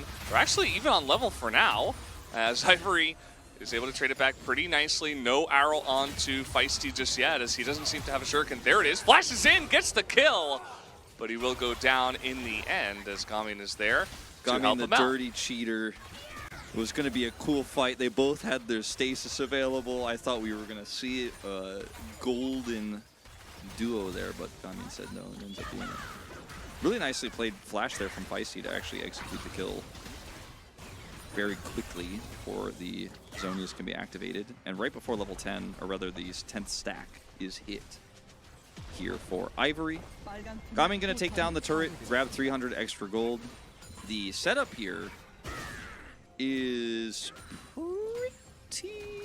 it's pretty good for Brion right now in terms of getting this Hextech Soul point. Gamin is actually just going to use this Baron buff to siege this inner. Is he going to actually get both top and inner here? I think he is, because they're shadowing him. KT is going to take the solo Drake, but like this is way more valuable, I would argue. And I said they're going to take this Drake. Will they actually get to hold it? Near it. We do have the Wukong like kind of sidling over, but it looks like they just want to push this lane. They might not even know this is happening, but it doesn't seem like Bro seem to care all that much. As this is going to go down, it is an objective bounty, so decent amount of gold, but also this Baron is getting some decent work done. But you have to wonder, like, I think there is a world where if KT don't take the Drake, probably Bro just take the 2 turrets and then they go Drake and take it anyways, so might have been a nice little consolation prize for KT here. Yeah. I think we can agree that it's making the scenario a little bit better for KT here, but I'm looking at this game and I'm trying to figure out how does Brion lose this from the stage? Not because I want that to happen. I think it is very unlikely, but like I can't see any way KT wins this, if you know what I mean. Like I see a way where Brion maybe messes up a fight, or there's a Sylas overextension, or maybe Gamin just doesn't have vision of a certain area and he gets assassinated because he's just being greedy like he was topside, wasn't punished because he was shadowed that time. Maybe he tries it again and gets wiped out by Hambak ulting him or something like that. The fight we saw where he was deleted in that 20-minute Baron attempt, something like that with a cleaner setup for KT could be the way this goes, but I mean, 7,000 gold lead is not the problem here. It's the comp, I think, more than anything else, and the gold lead is making it worse. But it's been a one-sided game the whole way through. Yeah, the Zeri is really just not getting too much value at this point in time. Nice grenade over the wall. Good harass from Palu, who's getting to have fun in this one compared to the Lulu game. And the last one, I think he was playing Lulu. And let's see, okay, they're trying to get under this turret. The Mega Gnar does come in as Hambak is trying to engage onto the Mega Gnar. Double knock up here, but still no committal from either side. Feisty had TP. Could have potentially got in there, but yeah, the route is completed. Ivory's about to hit level 16, and Feisty is still trying to fight him. I don't know about that one, Wolf. We talked about this at minute 1. Okay, well, I mean, he's able to get in there. He had a lot of backing from his teammates, so that's why he was able to kind of open it up. Hambak gets wild growth, but where is the follow-up? Huge Cyclone from the Wukong, but if they turn onto this backline, they might be able to just kill. Yes, they will. Frim goes down, no Mega. And I suppose anything really is possible here in Challengers. Like I said, Valdez, KT found an angle somehow. And I usually don't like to say this, but how can Brion lose the game was kind of the approach I was saying, like, okay, positional error, bad 1v1 fight, something like this. Ivory holds this ult for a very long time, wants to use it to turn the fight, so that's why he Zhonya's. And then we see a very weird teleport coming through here from Frim. He has that ward set up in the middle, but he has no Narvar, like not even a little bit, like not even slightly any way to turn this fight. So very optimistic, and I think with the Zhonya's usage there from Ivy and the way they tried to hold the Akali ult, they thought they could sandwich there and actually win that fight and just push to end the game with the Baron. But that mistake alone is not going to win KT the game, but yes, maybe it does show a potential propensity towards making future mistakes. Possible. Although I think it's going to be pretty difficult for Bro to mess this one up, right? Like, just put down your turrets, take the Baron, be ready to turn when it's necessary. It's still going to be so difficult for KT to really get in here.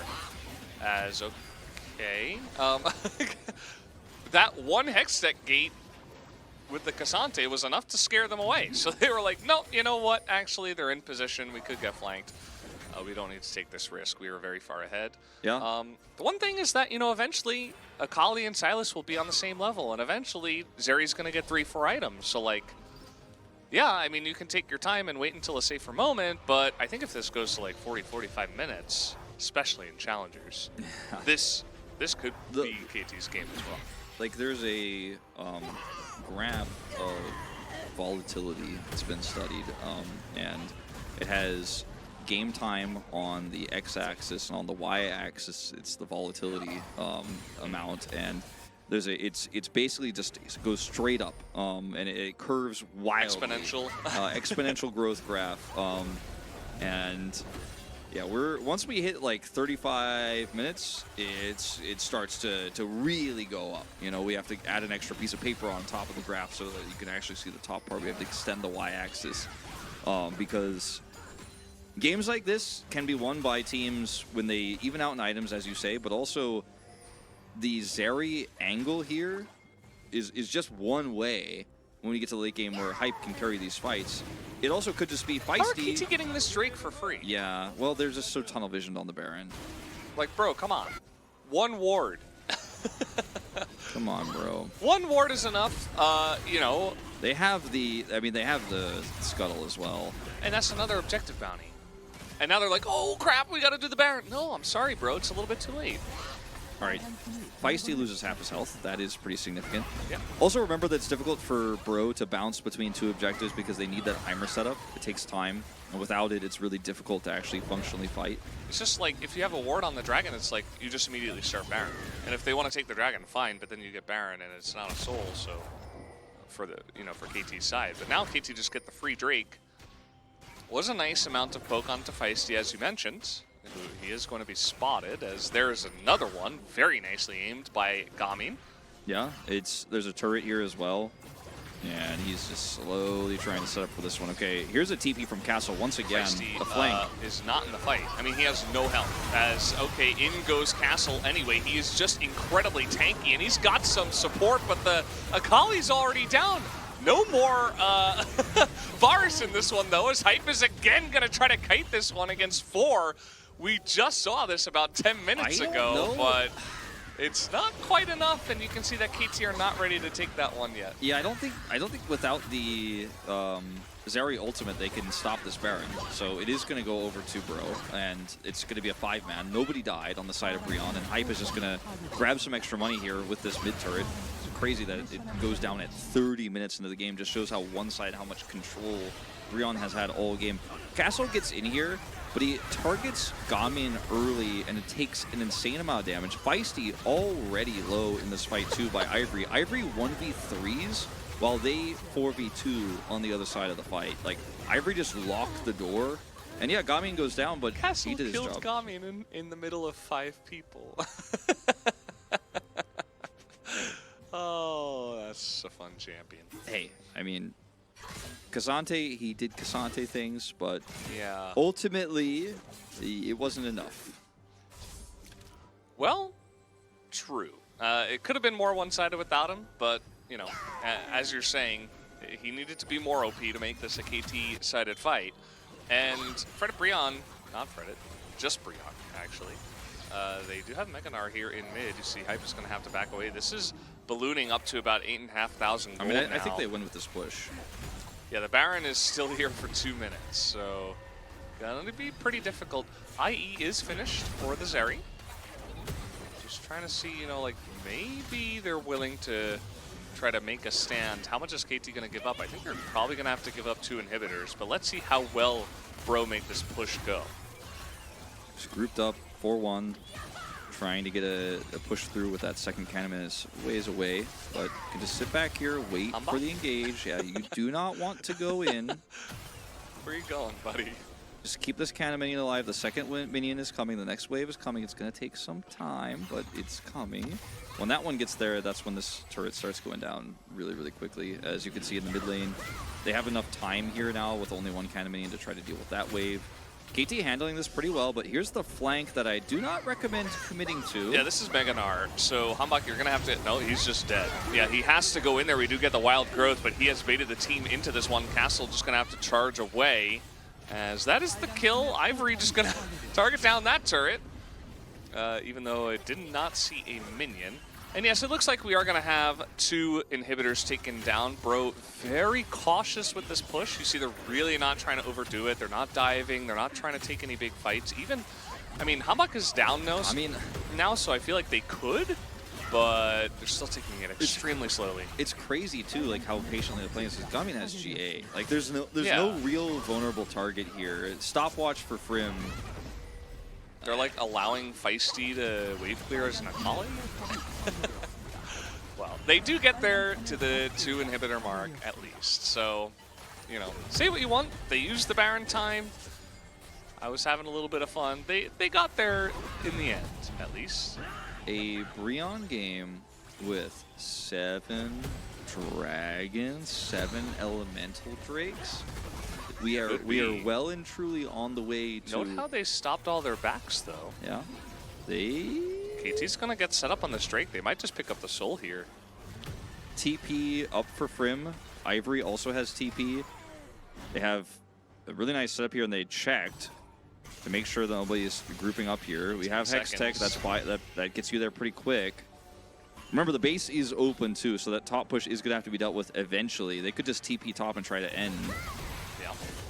Okay, chains miss. They're trying to burst down this dragon. This would be Hextech Soul. There's the TP into the top lane you were talking about. This is Frim. Double TP. Yeah. I think they're just going to end. Oh, they're going to get in here. Feisty has to go back. He's TPing right now, actually, as Castle's trying to stop them, but I don't think Feisty can do it alone. Fantastic chains come on in. That stopwatch, though, not 100% sure. Feisty is trying. Nope, it's not looking good for him, as now the rest of the team is coming in. They just need to target down the Nexus. Can they target down the Nexus is the question. They're not quite able to, as the Nexus will stand, but the rest of the team of Bro is coming in, but hype is getting pretty hyped up now. They're coming, and like, there's just no way. There is just no way that KT can win this game, right? I mean, they defend this, 2 inhibitors down, no Nexus turrets, no TPs on the other side, so that's very good for KT. But Baron spawns in 90 seconds. These inhibitors are going to be down for much longer than that. Hextech Soul makes it maybe possible to take this Baron, but I think they still have to set up first, and setting up first if possible these inhibs. It's gonna be close. It's gonna be hard. The variance level is reaching the apex. We're getting closer to 40 minutes. Like, that's the number you said. I think Elder's spawning at 40, but I think the Baron may be the last straw here in this game. I can't see the top of the graph of how crazy this game could go right now. Surely KT are out of this one. I mean, this is about to get insane, because the Zeri is truly online, and now she has Hextech Soul, right? So she is kind of like a one-woman army, right? And if she has like any kind of support and Bro is like a little bit disjointed, we could see some insane Zeri action in this one. I am shocked that we're seeing Zhonya's being built for Paulo instead of Leandri's in this game. I think the damage that he's missing from this, while also being very rarely to target or ever vulnerable, is 0 deaths in this game, is weird. Now, I mean, he has a stopwatch that's useful in almost every scenario. I know you love that, but I'm surprised. I mean, Morel and Omicron also pretty good here, but would have loved to see Leandri's. I think if he had more damage here, you feel a lot more safe about just starting these up, setting up those turrets. KT, no vision here at all. The waves are pushed. They should definitely know, okay, it's checked by the Zeri.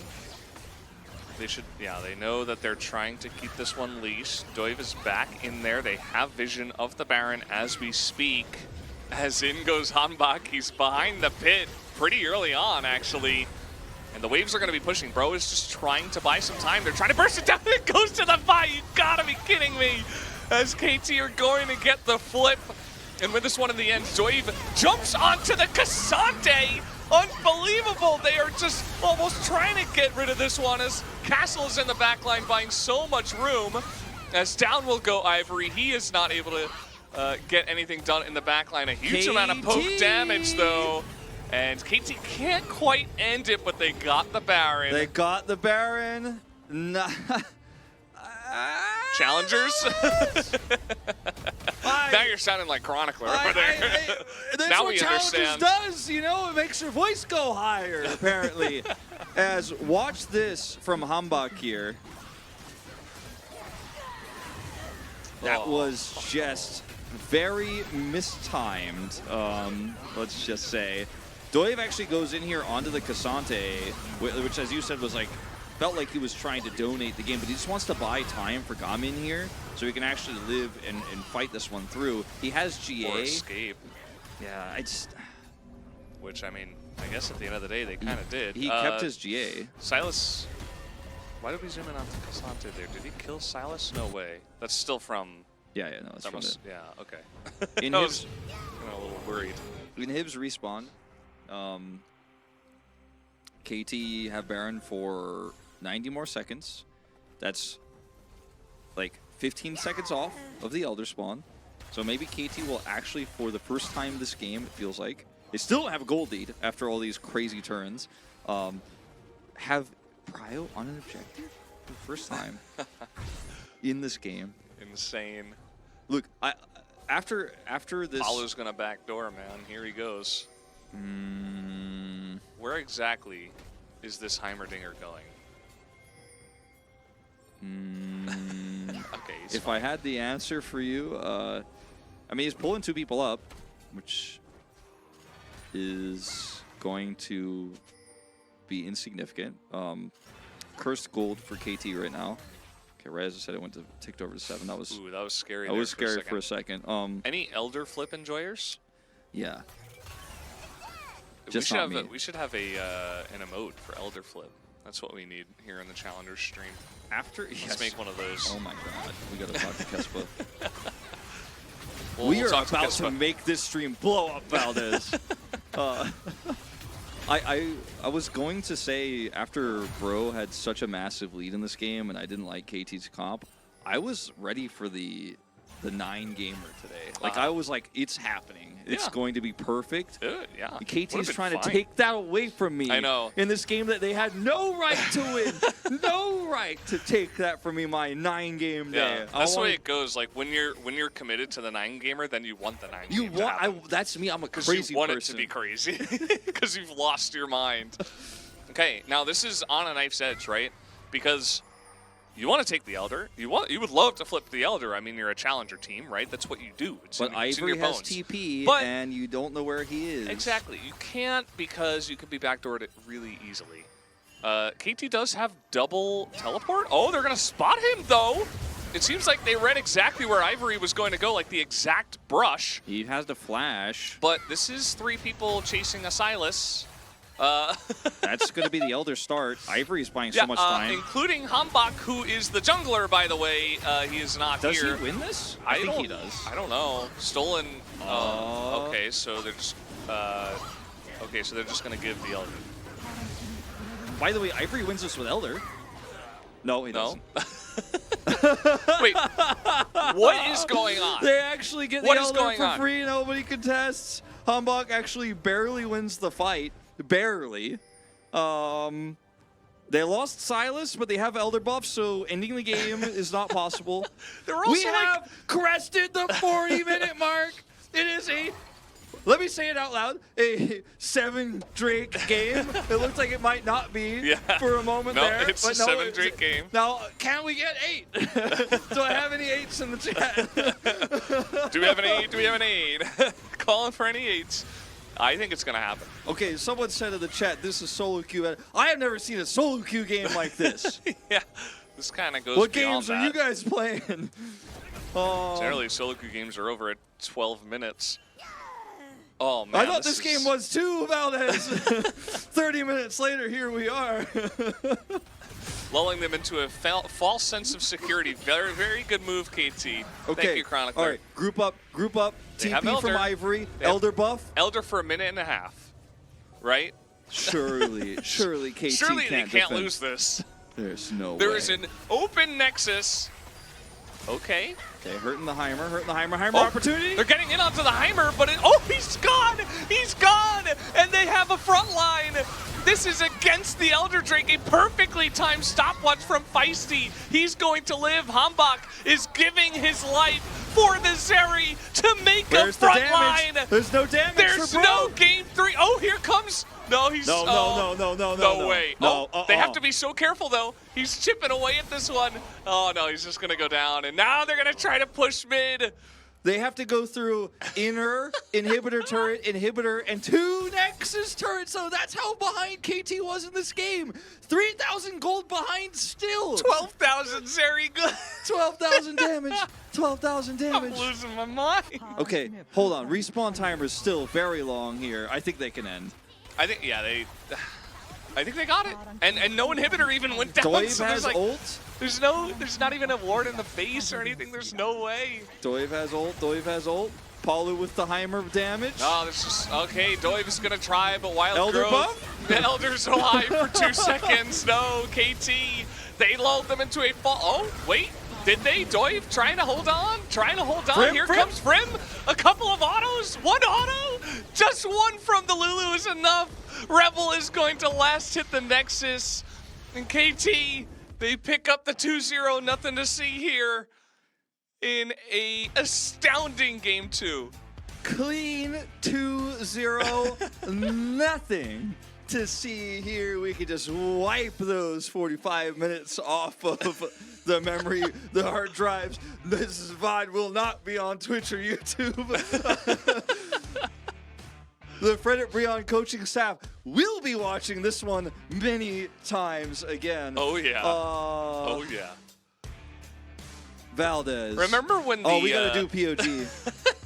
Remember when the jungler went top 1v1 versus the Silas and they gave a free Elder Drake over and they still won? I don't know, man. I think this is a Zeripog. I don't know what else to do. Like, I think so. It just feels like it feels pretty dirty. But to be honest, 12,000 damage in the last fight. Hype not getting killed. His entire team, though, did an amazing job of frontlining for him in that fight, too. Like, the fact that Feisty got in and he was about to get executed and he waited to that moment to Zonya's and then... Oh, it was just so crazy. Rip the 9-game day, Valdez. Yeah, I was so ready. Maybe next time. I was so ready for the 9-game day. Maybe next time. But hey, KT, they have done something that, like, look at the gold graph. They never at any point past 10 minutes were they actually ahead. Not even for a they single have given second. us a Not even at the end. legendary game of challengers, an absolutely legendary game. This needs to be on the front page of Reddit. This needs to be on like the front page of TikTok. I want all the kids to be talking about challengers.